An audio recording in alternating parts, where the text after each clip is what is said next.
عورت سے قیامت والے دن سب سے پہلا سوال کیا پوچھا جائے گا؟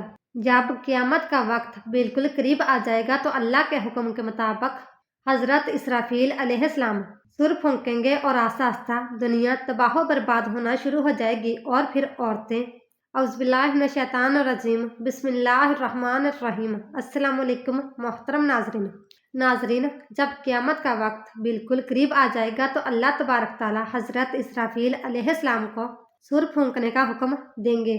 تو حضرت اسرافیل علیہ السلام اللہ تبارک تعالیٰ کے حکم کے مطابق سر پھونکیں گے اور آہستہ آہستہ دنیا تباہ و برباد ہونا شروع ہو جائے گی، اور روئے زمین پر بسنے والی ہر مخلوق، انسان، جنات، چرند پرند الغرض کوئی بھی چیز ایسی باقی نہ ہوگی زندہ ہو۔ اس وقت سب کا نام و نشان مٹ جائے گا اور سب کچھ تباہ و برباد ہو جائے گا۔ دلکش اور خوبصورت نظر آنے والی اس زمین پر ہر طرف چٹیل میدان اور ویرانی ہی ویرانی ہو جائے گی۔ اس کے بعد اللہ تبارک تعالیٰ ارشاد فرمائے گا کہ کون ہے جس کی آج بادشاہی ہے، اور کہاں کے دنیا کے جابر اور متکبر لوگ۔ دنیا کی اس تباہی کے بعد ایک لمبا عرصہ خاموشی اور سناٹے میں گزر جائے گا، اور اس لمبے عرصے کا علم صرف اللہ تبارک تعالیٰ کو ہی ہے۔ پھر جب اللہ تبارک تعالیٰ چاہے گا تو نئے سرے سے زمین و آسمان اور فرشتوں کو پیدا کرے گا۔ انسانوں کو دوبارہ زندہ کرنے کے لیے اللہ تبارک تعالیٰ آسمان سے بارش نازل فرمائے گا، جس کے نتیجے میں ہر انسان کی ریڑھ کی ہڈی سے پورا انسانی ڈھانچہ تیار ہو جائے گا، اور اس ڈھانچے پر اللہ تبارک تعالیٰ کے حکم سے گوشت پوست چڑھ جائے گا۔ اس طرح جب تمام انسان دوبارہ زندہ ہو جائیں گے تو اللہ تبارک تعالیٰ حضرت اسرائیل علیہ السلام کو دوبارہ سر پھونکنے کا حکم دیں گے۔ اس وقت تمام انسان ننگے پاؤں، ننگے بدن اور بے ختنہ اٹھ کھڑے ہوں گے، جس طرح ماں کے پیٹ سے پیدا ہوئے تھے، اور اس دن اللہ تبارک تعالیٰ کا یہ فرمان پورا ہوگا جس طرح کہ اللہ تبارک تعالیٰ قرآن پاک میں ارشاد فرماتا ہے، اور تم لوگ فردن فردن ہمارے پاس حاضر ہو کے جس طرح ہم نے تمہیں پہلی مرتبہ پیدا کیا تھا۔ ناظرین، سب سے پہلے اللہ تعالیٰ کے پیارے نبی حضرت محمد مصطفیٰ صلی اللہ علیہ وآلہ وسلم اپنی قبر انور سے باہر تشریف لائیں گے۔ اس کے بعد حضرت عیسیٰ علیہ السلام اور دیگر انبیاء کرام قبر انور سے باہر تشریف لائیں گے، اور اس کے بعد شہداء کرام اور اللہ تبارک تعالیٰ کے نیک بندے اہل ایمان اٹھیں گے۔ اس دن کافر، مشرک اور منافق لوگ اپنے اپنے اعمال کے مطابق اپنی قبروں سے زندہ اٹھیں گے۔ کوئی اندھا ہوگا تو کوئی بہرا ہوگا، کوئی لنگڑا ہوگا، اور کسی کو چونٹی کی شکل میں اٹھایا جائے گا، اور کوئی شخص اپنے اعمال کے مطابق سر کے بل اٹھے گا۔ اس دن کافر اس غیر متوقع زندگی کے مناظر دیکھ کر شدید خوف اور غم کے اندر مبتلا ہو جائیں گے، اور ان کی آنکھیں اس خوفناک مناظر کو دیکھنے کے بعد پتھرا جائیں گی، اور ان کافروں کے دل کانپ رہے ہوں گے اور کلیجے منہ کو آ رہے ہوں گے۔ اس دن اتنا وحشتناک عالم ہوگا کہ کوئی غمخسار اور مددگار نہ ہوگا، اور اس دن نہ ہی کوئی ایک دوسرے کو پوچھنے والا ہوگا، اور اہل ایمان بھی اپنے اعمال کے مطابق اپنی قبروں سے اٹھیں گے، اور اس دن شہداء کرام اپنے بہتے ہوئے تازہ خون کے ساتھ اٹھائے جائیں گے، اور جو شخص جس حالت میں فوت ہوگا وہ اسی حالت میں ہی اپنی قبر سے اٹھے گا، یعنی جو گناہ کرتا ہوا مر گیا وہ اسی گناہ کی حالت میں اٹھے گا، جو شراب پیتا ہوا مرا وہ اسی طرح شراب پیتا ہوا اٹھے گا، اور جو زنا کرتا ہوا مرا اسی طرح زنا کی حالت میں اٹھے گا۔ ناظرین، اس طرح جب تمام مخلوق زندہ ہو جائے گی اور اپنی اپنی قبروں سے باہر نکل آئے گی، پھر اس کے بعد قبروں سے اٹھتے ہی انسانوں پر 2 فرشتے مقرر کر دیے جائیں گے، اور وہ فرشتے تمام لوگوں کو میدان حشر میں پہنچا دیں گے۔ ناظرین، اب آپ کو بتاتے چلیں کہ میدان حشر ملک شام کے علاقے میں قائم ہوگا، اور سبھی لوگوں کو اپنی اپنی قبروں سے اٹھ کر اس میدان میں جانا ہوگا۔ کفار میں سے جو لوگ آندھے اٹھیں گے وہ ٹھوکریں کھاتے کھاتے گرتے پڑتے میدان حشر میں پہنچیں گے، اور جو لوگ چونٹیوں کے جسم میں اٹھیں گے وہ لوگوں کے پاؤں تلے روندے جا رہے ہوں گے، اور جو لوگ سر کے بل اٹھائے جائیں گے وہ لوگ انتہائی ذلت اور رسوائی کے ساتھ میدان حشر میں پہنچیں گے، اور بعض کافروں پر آگ مسلط کر دی جائے گی جو ان کافروں کو ہانک کر میدان حشر کی طرف لے جائے گی، اور اہل ایمان بھی اپنے عقائد اور اعمال کے مطابق میدان حشر کی طرف رواں دواں ہوں گے۔ بعض اہل ایمان پیدل پہنچیں گے، اور بعض اہل ایمان اونٹوں پر سوار ہو کر میدان محشر میں پہنچیں گے۔ کسی اونٹ پر 1 شخص ہوگا تو کسی اونٹ پر 2، حتیٰ کہ کسی پر 10 آدمی بھی سوار ہوں گے۔ اس دن اللہ تبارک تعالیٰ کی ساری مخلوق اس خوفناک عالم میں چپ چاپ ایک ہی منزل کی طرف رواں دواں ہوگی، اور وہ منزل مقام محشر ہوگا۔ उस दिन किसी को ऊंचा सांस लेने की भी जरूरत तक ना होगी। उस दिन हर आदमी को ये एहसास होगा कि आज हिसाब का दिन है और आज अपनी जिंदगी में किए गए तमाम करतूतों का फल मिलने वाला है।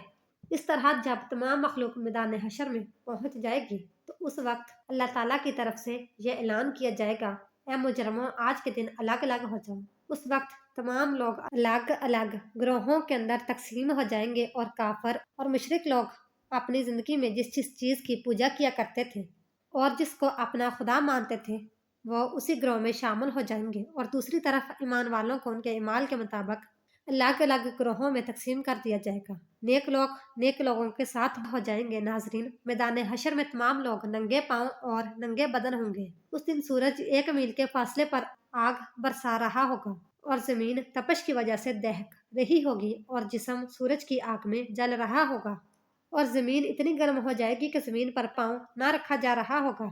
दूर दूर तक कहीं साया नजर नहीं आ रहा होगा और लोग अपने अपने अकायद और अमाल के मुताबिक अपने पसीनों में डुबकियां लगा रहे होंगे। कुछ लोग अपने गुनाहों के मुताबिक टुकनों तक पसीने में डूबे होंगे और कुछ लोग सीने तक पसीने के अंदर डूबे होंगे और कुछ लोग अपने अमाल के मुताबिक पूरे के पूरे पसीने में डुबकियां लगा रहे होंगे। हशर का यह खौफनाक दिन 50,000 साल का होगा और लोग भूख और प्यास और शदीद गर्मी की हालत में 50,000 साल तक खड़े रहेंगे और तमाम लोग तंग आकर अल्लाह तबारक ताला की बारगाह में अर्ज करेंगे, या रब्बुल आलमीन, हमें इस मुसीबत से निजात अता फरमा, चाहे हमें जहन्नम में डाल दे।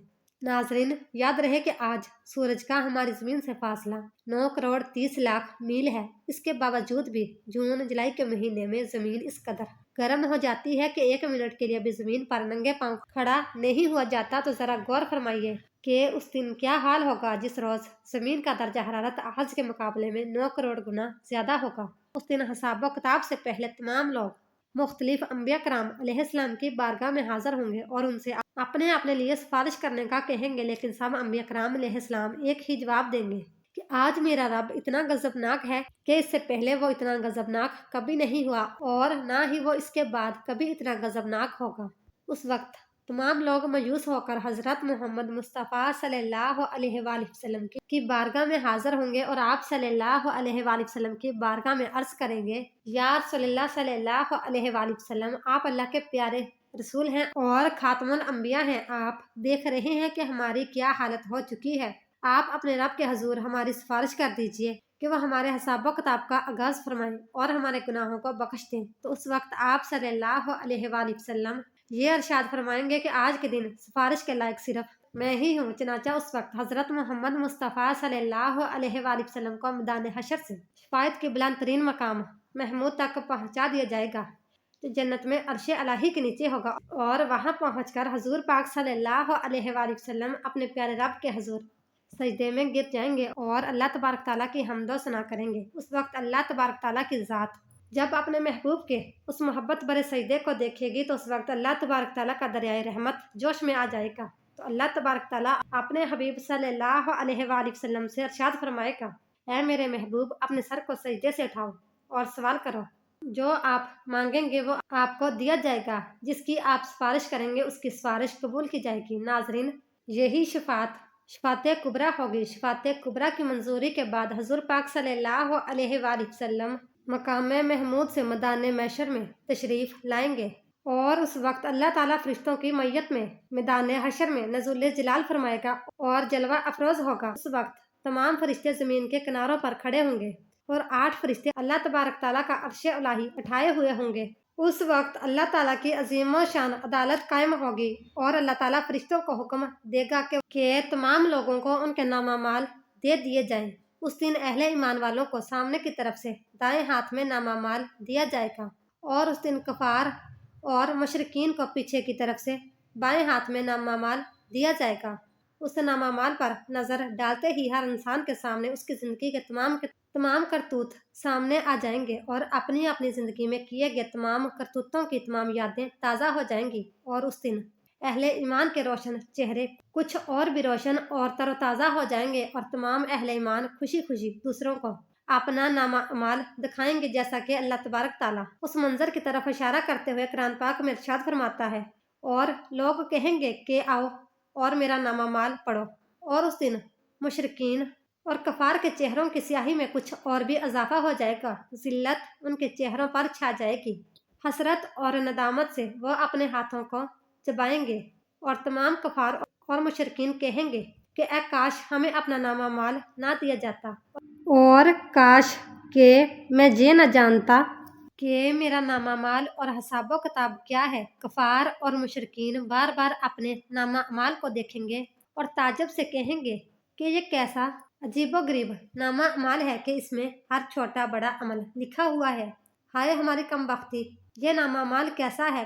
कुछ छोटे से छोटा या बड़े से बड़ा अमल ऐसा नहीं जो इसमें ना लिखा हुआ हो। नाजरीन, नामा माल की इस तकसीम कारी के बाद सवाल जवाब का सिलसिला शुरू हो जाएगा। हजरत अनस रज़ी अल्लाह तआला अन्हा से रवायत है कि आप सल्लल्लाहु अलैहि वसल्लम क़यामत के दिन औरतों से सबसे पहले नमाज के मुतल्लिक़ सवाल किया जाएगा कि पाबंदी के साथ वक्त पर अदा किया था कि नहीं। फिर शौहर के मुतल्लिक़ सवाल होगा कि उसके साथ कैसा बर्ताव किया था। इस हदीस के फ़ायदे में लिखते हैं, हशर का मैदान जो कल्बो जिगर को पगला देने वाला होगा, उसमें आम मुसलमानों से ख्वाह मर्द हो या फिर औरत, सबसे पहला सवाल नमाज के मुतल्लिक़ होगा। क़यामत के दिन जो जान को पगला देने वाला होगा, उस दिन सबसे पहला हिसाब नमाज का होगा। हज़रत अनस रज़ी अल्लाह तआला अन्हा से मरवी है कि आप सल्लल्लाहु अलैहि वसल्लम ने फरमाया, क़यामत में सबसे पहले नमाज का हिसाब होगा। अगर ये सही निकला तो दूसरे माल भी सही निकलेंगे। अगर इसमें गड़बड़ हुई तो दूसरे माल में भी गड़बड़ ही होगी। औरतें नमाज में भी कोताही करती हैं। नए उम्र के जवान औरतें अक्सर नमाज छोड़ देती हैं। कुछ तो बहाना बनाती हैं कि कपड़े बच्चों के पेशाब से नापाक हैं। अफसोस के ये सब बहाने क़यामत में नहीं चलेंगे। जब सज़ा मिलेगी तब पता चल जाएगा। इसलिए औरतों को चाहिए कि नमाज की पाबंदी करें। घर की बड़ी औरतों को चाहिए कि छोटी उम्र ही से पाबंद बनाएं। कम उम्र की आदत और पाबंदी का असर पूरी उम्र बाकी रहता है। फ़राइज़ शरिया के मुताबिक औरतों से शौहर के हकूक़ और उनकी खिदमत के बारे में सवाल होगा। आजकल के दौर की वो औरतें जो मुलाजमत करती हैं, ऑफिस दफ्तर वगैरह में काम करती हैं, वो शौहर की खिदमत में कोताही करती हैं। हत्ता कि ऐसी औरतों से खाने तक की सहूलत नहीं मिलती। ऐसी कोताही कल क़यामत में काबिले गिरफ्त होगी। नाजरीन, जब ये सवाल जवाबात का सिलसिला खत्म हो जाएगा और तमाम लोगों से उनके हकूक़ के मुतल्लिक़ सवाल कर लिए जाएंगे, तो उसके बिद्दत मैदान हशर का आखिरी मरहला शुरू हो जाएगा और मीज़ान को सजाया जाएगा। तमाम इंसानों के नामा माल अपनी आखिरी शक्ल में वजन होने के लिए तैयार हो जाएंगे और हुज्जत को कायम करने के लिए मीज़ान कायम किया जाएगा। और उस मीज़ान में जिन लोगों की नेकियों का पलड़ा भारी होगा, वो लोग कामयाब लोग होंगे, और जिन लोगों के गुनाहों का पलड़ा भारी होगा, वो लोग नाकाम तरीन लोग होंगे। उस दिन जो कामयाब लोग होंगे वो जन्नत में चले जाएंगे, और जो नाकाम लोग होंगे और जिनके गुनाहों का पलड़ा भारी होगा, वो जहन्नम में दाखिल कर दिए जाएंगे। उस दिन नबी करीम सल्लल्लाहु अलैहि वसल्लम शफात खास उन उम्मतियों के लिए होगी जो हुजूर पाक सल्लल्लाहु अलैहि वसल्लम की उम्मत के गुनाहगार लोग होंगे। उस दिन हुजूर पाक सल्लल्लाहु अलैहि वसल्लम अपनी उन गुनाहगार उम्मत की शफात फरमाएंगे। अल्लाह ताला अपने प्यारे हबीब हजरत मोहम्मद मुस्तफ़ा सल्लल्लाहु अलैहि वसल्लम की शफात कबूल फरमाएगा और हुजूर पाक सल्लल्लाहु अलैहि वसल्लम अपनी गुनाहगार उम्मत को अपने साथ लेकर जन्नत में तशरीफ ले जाएंगे। अल्लाह ताला से दुआ है कि अल्लाह ताला अपने प्यारे हबीब हज़रत मोहम्मद मुस्तफ़ा सल्लल्लाहु अलैहि वसल्लम के बताए हुए रास्ते पर चलने की तौफीक अता फरमाए और उनकी मोहब्बत के अंदर जीना मरना नसीब फरमाए। आमीन सुम आमीन। इस तरह की मज़ीद इस्लामिक और मालूमाती वीडियो देखने के लिए हमारी वीडियो को लाइक, शेयर और चैनल को सब्सक्राइब जरूर कीजिएगा। Thanks for watching.